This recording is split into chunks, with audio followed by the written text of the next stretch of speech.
Welcome to Channel 42. I'm your host, Fox Wild, and in this episode I'm talking about relationships. Yes, the Foxy one here will be giving relationship advice, and not, something you're going to see in a lot of the internet because, well, the internet isn't real.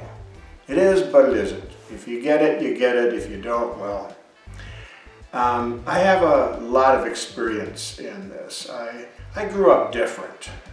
Not that I've had a lot of relationships. I've done a lot of the clinical work. I'm audiocratic. I'm of the Freudian mindset, and I've read a lot of Freud, read a lot of stuff. Trying to understand women and, what I was seeing and make it make sense. I did a lot of work. I did a lot of studying, and that's what I'm doing here, is sharing my knowledge with you. I grew up different. I didn't grow up with a lot of kids around. When I grew up, I had a sister that was 5 years older than me. Needless to say, we didn't hang. And I grew up out in the woods of northern Minnesota. Now, my sister had friends around, kids her own age. I did not have that. The next group of kids coming up were 4 and 5 years younger than me. Out in the woods, I was by myself. My playmates were World War II vets. They were, jarheads and sailors, and the whacks they married. So I spent a lot of time out in the woods. I was raised in nature by wild animals. So my perspective on things is, well, it's a bit whack. And because of the lack of interaction growing up, I turned out a bit different. Okay, a lot different. And I also grew up near an international NHRA racetrack where it was through the woods and I found my way in. Thus, my experiences are atypical, saying the least.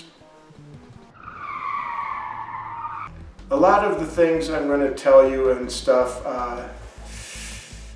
by today's standards, they seem quite tame. Back then, in the late 70s, when I was growing up, when I was 12 years old, I encountered goyles. And these girls were not normal. Not like your typical average everyday girl. So basically what I'm saying is everything I know about sex and relationships, I learned from girls. I go into the racetrack and I'm introduced to, well, I run into older women. Yes, she was 13 and her sister was 14, and they had a cousin who was also 13.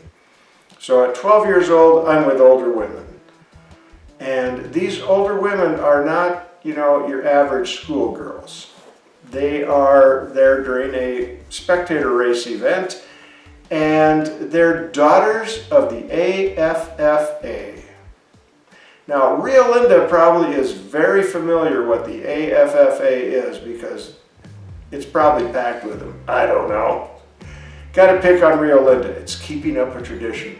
Anyways, for those of you who don't know what AFFA stands for, and I am not a member, but I know a lot of people in the Hells Angels, I'm Club 81. I support them. I don't have an issue with them. When I came into the racetrack the first time, well, the part of the fence I chose happened to lead into the paddock, where you need a paddock pass to get into. So I was thrown out and came back in further down the fence. And that's where the biker groups hung out. And that's where I ran into, well, I will extract the names to protect the guilty. And yes, it was at the age of 12 that I got me an edumacation from older women.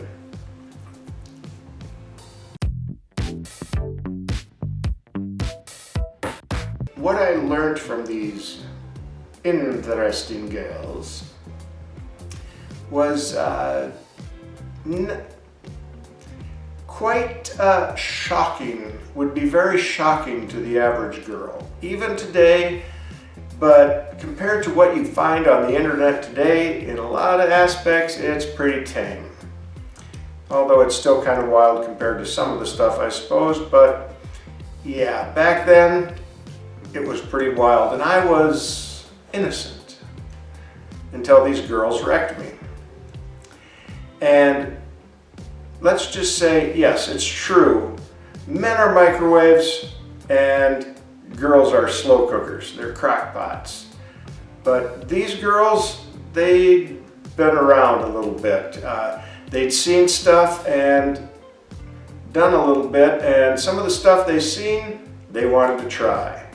And well, being in the camper and stuff, we couldn't really be alone. In the tent, it was better, but you know, you still got mom and dad hanging around, and these are biker daughters, so, you know. And I, being the boy of the woods, I knew of a private location in the woods. They, being city girls at first, were in the woods? Yeah, in the woods. Okay, we went into the woods, and they are fast-moving girls. There's no slow cooker in that. When a girl wants something, they go after it. But one of the most important lessons that I took away from this, outside of being depraved and perverted because girls made me that way, I learned a lot about what they like and what they don't like. And being that they were older, and I didn't know anything. I mean, I started out that day a virgin, and I ended that day wise to the ways of women in quite a few different ways. The acts of coitus were, yeah, I was ahead of my time, ahead of my classmates. And one of the most important things, men, that I learned from these girls is when you're done, I mean, when you've finished, if you're done, you're done. Ladies, don't try to understand that. The men should get it unless they're soy boys and simps. In other words, men, when you've satisfied your lady and you've, you know, finished, you need to not just roll over and go to sleep for the night. You need that cool down period. Because you got to kind of treat them like a diesel engine. After you've been kind of kicking that diesel hard and pushing it down the road, and before you shut it down for the night, you've got to let it cool down. Only thing is, these diesels, these women, they're like locomotives. After they get done pulling the heavy load or running, you don't shut them off. You let them idle down, you take that cool down time. Fuel them up a little bit, then you can run her hard again. And gentlemen, that's something you need to understand about women is you need to run them again. Now, we're men. And men, we like our tools. Power tools. Now, I've come across in my life, in observation of a lot of men and women and couples and things, a lot of men that are intimidated by what is affectionately called toys by the girls. Men, these toys to them are tools. Tools of our trade, satisfaction. In other words, men, there comes a time when you need to put the double A's, the triple A's, the D cells, maybe plug it into the wall and put that tool to use and finish what you started. A lot of women leave relationships because they're bored. Whose fault is that? Well, 72% of it is ours, honestly, because we're too easy, like the song by Little River Band about your life being, now that my life is so prearranged, it's time for a cool change. Well, you need to change it up a bit, men. You want to save that relationship. You want to get the spark and the fire back in the relationship. Maybe you're dating a girl. Before you get into marriage, you got to understand. Just like a car, you got to change the oil every once in a while, rotate the tires, do all that happy crap, and it'll treat you right. Now, if you check her dipstick and make sure her oil is up to level, she's going to be good further down the road. But you got to take those important steps. Now, with a woman, yeah, that hot and heavy, 10 minutes of loving, that's nice. But one of the things that, and this may gross out alert warning, I didn't know any better at the time, and now I just don't care. Once you finish, and for the record, I never used protection and I never caught a disease. I think somebody was looking after me. Thank you, Hesham, for that, because I ran with a lot of girls from the racetrack that were AFFA daughters.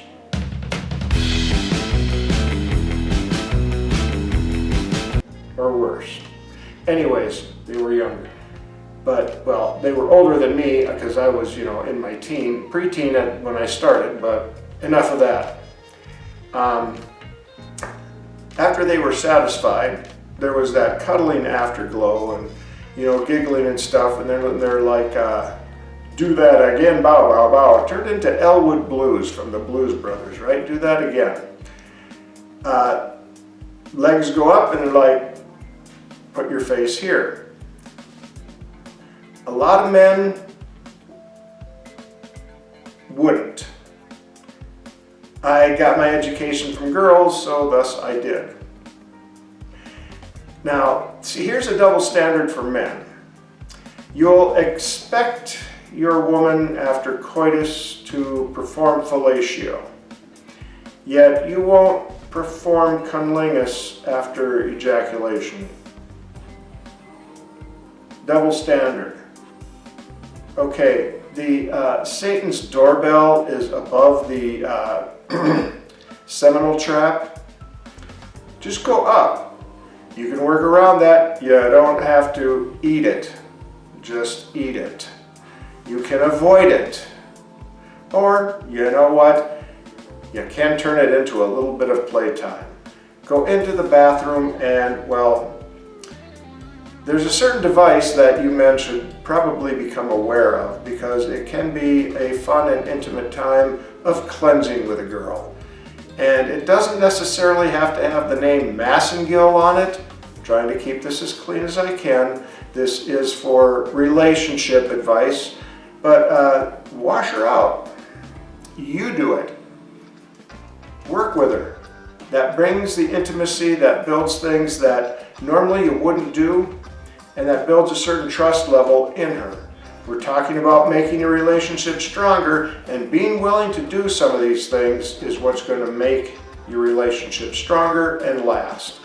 And will open up communications between the two of you. I'm going to do another video on that. I'll only touch on it briefly, but communication is very important. And ladies, we as men are simple creatures. Don't overthink it. Don't run your yap too much. Tell us what you want, what you really, really want. Kiss. Keep it simple, stupid. And we will, as men, naturally try to accomplish that or provide that. And men, you need to understand when you're done, you're not done. Your woman wants some more. She wants, and it may not even necessarily be the full-on coitus. It may work to that. But they like to be touched, they like to be held, they like to be kissed all over. A little nipple play, a little action on the bustier area goes a long way. Keep them at that slow burn. They will appreciate that. Women are slow cookers. And be willing to finish the mission. In other words, don't be afraid of the toys. The ones that take batteries or the ones that don't. There's a lot of toys out there. Men, go to the hardware store and invest in some. Surprise her. She wouldn't be expecting that. Most women wouldn't expect their man to walk in with, you know, the Stimulator 3000 that's turbocharged, got a 6-speed on the floor, and finish her off with style. The internet isn't real, okay? A lot of that stuff is, well, it's sectioned, and don't worry about what's on the internet. Play with your woman and learn what makes her motor run and how to operate her. Women generally fall into 4 or 5 basic categories. Figure out the type of woman you're operating and get the job done. Satisfy her. It's not that hard, and the more you try, the better you will get. We are men, we are logical thinkers. Once we know the scenario, we can perfect our technique. And ladies, please, tell us what you want. Tell us what you like, what you don't like, suggest things, and then shut the hell up. Men will figure it out on their own. We need time to process, think about it, consider things. You know, we aren't like you. We aren't going to go to the group of goyles. And, you know, we may have one friend, two, that we may, you know, what do you think about this? But more than likely in the act of this, we probably aren't. We're going to research it on our own, you might say, and come up with solutions to the problem, because that's men. We are problem solvers. And if the problem is we aren't making you hit big O enough, you know, making ginger pop, and you tell us this. If we know there's an issue or there's something you desire, then we can do something about it. If you don't tell us and just say, oh, that was great, it's all right, then you have no one to blame but yourself. So tell us what you like. Tell us when, you know, don't fake it, because we want to make it real for you. And men, listen, try things, and talk to her and experiment and do things. Find out what works. Find out how to drive that rally racer you've gotten, and take her on an endurance run. I'm Fox Wild. Build your relationship better by communication, and, you know, let's save some marriages. Let's stay together. And hey, bubbles up, semper fi, semper paratus. Please like and subscribe, and I'll see you next time with more relationship advice.